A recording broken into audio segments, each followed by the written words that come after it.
Back ಅಂತರ್ಯುದ್ಧ ಕಮಲ ಮನೆಯಲ್ಲಿ ಕೊತ ಅನ್ನುವಂತಹ ಪರಿಸ್ಥಿತಿಯನ್ನ ನಿರ್ಮಾಣ ಮಾಡಿದೆ. ಇದರ ನಡುವೆ ಸ್ವಪಕ್ಷ ನಾಯಕರುಗಳ ವಿರುದ್ಧ ಮಾತಿನ ಸಮರ ಕೂಡ ಜೋರಾಗಿದೆ. ಯತ್ನಾಳ್ ವಿರುದ್ಧ ವಿಜಯೇಂದ್ರ ಅವರು ಮತ್ತೆ ವಾಗ್ದಾಳಿಯನ್ನ ನಡೆಸಿದ್ದಾರೆ. ನಾನು ಮಾತನಾಡಲ್ಲ ಅಂದ್ರೆ ಅಸಮರ್ಥ ಅಲ್ಲ ಅಂತ ಹೇಳಿದ್ದಾರೆ. ತಾಳ್ಮೆಯಿಂದ ಇದ್ದೇನೆ, ಹೈಕಮಾಂಡ್ಗೆ ಎಲ್ಲವನ್ನೂ ಕೂಡ ತಿಳಿಸಿದ್ದೇನೆ. ದಿನ ಬೆಳಗಾದ್ರೆ ಯಡಿಯೂರಪ್ಪ ಕುಟುಂಬದ ನಿಂದನೆ ಅಕ್ಷಮ್ಯ ಅಪರಾಧ ಅಂತ ಹೇಳಿದ್ದಾರೆ. ಯತ್ನಾಳ್ ಬಾಯಿ ಮುಚ್ಚಿಸುವಂತಹ ಶಕ್ತಿ ನನಗಿಲ್ಲ, ಕಾರ್ಯಕರ್ತರಿಗಿದೆ. ಯಡಿಯೂರಪ್ಪ ಮಗ ಆಗಿರೋದೇ ಅಪರಾಧನ ಅಂತ ಕೂಡ ಪ್ರಶ್ನೆಯನ್ನ ಮಾಡಿದ್ದಾರೆ.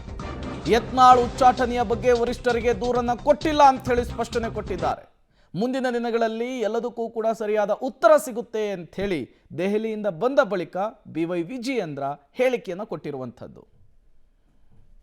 ದೆಹಲಿಯಲ್ಲಿ ನಮ್ಮ ಪಕ್ಷದ ವರಿಷ್ಠರನ್ನ ಭೇಟಿ ಮಾಡಿ ಮೊನ್ನೆ ನಡೆದಂಥ ಉಪಚುನಾವಣೆಗಳ ಫಲಿತಾಂಶ ಮತ್ತು ರಾಜ್ಯದಲ್ಲಿ ಆಗ್ತಾ ಇರ್ತಕ್ಕಂಥ ರಾಜಕೀಯ ಬೆಳವಣಿಗೆಗಳು ಎಲ್ಲನೂ ಕೂಡ ವರಿಷ್ಠರ ಗಮನಕ್ಕೆ ತರ್ತಕ್ಕಂಥ ಕೆಲಸವನ್ನು ಮಾಡಿದ್ದೇನೆ. ಇವತ್ತು ವಿಜಯೇಂದ್ರ ಏನೋ ಮಾತನಾಡ್ತಿಲ್ಲ ಅಂತ ಹೇಳಿದ್ರೆ ಅಥವಾ ನಾನೇನೋ ಮಾತನಾಡ್ತಿಲ್ಲ ಅಂತ ಹೇಳಿದ್ರೆ ಅದು ನಮ್ಮ ಅಸಮರ್ಥತೆ ಅಂತ ಅಂದ್ಕೊಂಡ್ರೆ ತಪ್ಪಾಗ್ತದೆ.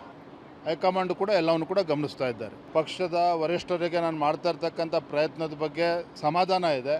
ಯಡಿಯೂರಪ್ಪನ ಟೀಕೆ ಮಾಡೋದ್ರಿಂದ ರಾಜ್ಯಾದ್ಯಂತ ಇವರು ಪ್ರಚಾರ ಸಿಗ್ತದೆ ಅಂತ ಹೇಳಿದ್ರೆ ಯಾವುದೋ ಭ್ರಮೆನಲ್ಲಿ ಇವರು ಇದ್ದಾರೆ. ಯಡಿಯೂರಪ್ಪನವರ ಕೊಡುಗೆ ಏನು, ಕಳೆದ 3-4 ದಶಕಗಳಿಂದ ಯಡಿಯೂರಪ್ಪನವರು ಪಕ್ಷ ಸಂಘಟನೆಗೆ ಎಷ್ಟು ಶಕ್ತಿಯನ್ನು ತುಂಬಿದ್ದಾರೆ, ಅದಕ್ಕೆ ಅಪಮಾನ ಮಾಡ್ತಕ್ಕಂಥ ರೀತಿಯಲ್ಲಿ ಕೆಲವರು ಮಾತನಾಡ್ತಾ ಇರೋದು ಖಂಡಿತ ಅಕ್ಷಮ್ಯ ಅಪರಾಧ.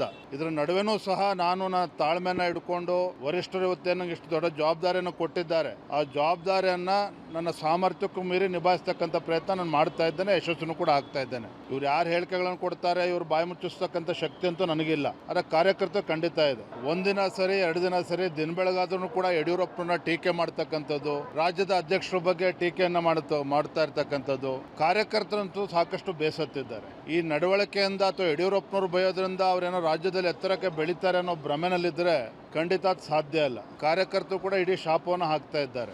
ಎಲ್ಲೋ ಒಂದು ಕಡೆ ಎಲ್ಲದಕ್ಕೂ ಕೂಡ ಇತಿಶ್ರೀ ಹಾಡಬೇಕು ಅನ್ನುವ ಅಪೇಕ್ಷೆ ಕಾರ್ಯಕರ್ತರದ್ದು ಕೂಡ ಇದೆ. ಯಾರ ಗಮನಕ್ಕೆ ತರಬೇಕು ಅದು ತಂದಿದ್ದೇನೆ. ಆದರೆ ಯಡಿಯೂರಪ್ಪನವ್ರ ಮಗ ಆಗಿರೋದೇ ಅಪರಾಧ ಅನ್ನೋ ರೀತಿಯಲ್ಲಿ ಕೆಲವರು ಏನು ಮಾತನಾಡ್ತಾ ಇದ್ದಾರೆ. ಬರುವಂಥ ದಿನಗಳ ಉತ್ತರವನ್ನು ಕೊಡ್ತೇನೆ. ನಾನು ಉಚ್ಚಾಟನೆ ಮಾಡಬೇಕು ಅಂತೇಳಿ ದೆಹಲಿಗೆ ಹೋಗಿ ಕಂಪ್ಲೇಂಟ್ ಹೇಳ್ತಾ ಇಲ್ಲ. ರಾಜ್ಯ ಬಿಜೆಪಿಯಲ್ಲಿನ ಬಣಸಂಘರ್ಷ ಹಾದಿರಂಪ ಬೀದಿರಂಪ ಆಗ್ತಾ ಇದೆ. ಆಡಳಿತ ಪಕ್ಷದ ವಿರುದ್ಧ ಮುಗಿಬೀಳಬೇಕಾದಂತಹ ವಿಪಕ್ಷಗಳೇ ಈಗ ಪರಸ್ಪರ ಕಿತ್ತಾಡ್ಕೊಳ್ಳೋದ್ರಿಂದ ನೆಗೆಪಾಟಲಿಗೂ ಕೂಡ ಈಡಾಗ್ತಾ ಇರುವಂಥದ್ದು.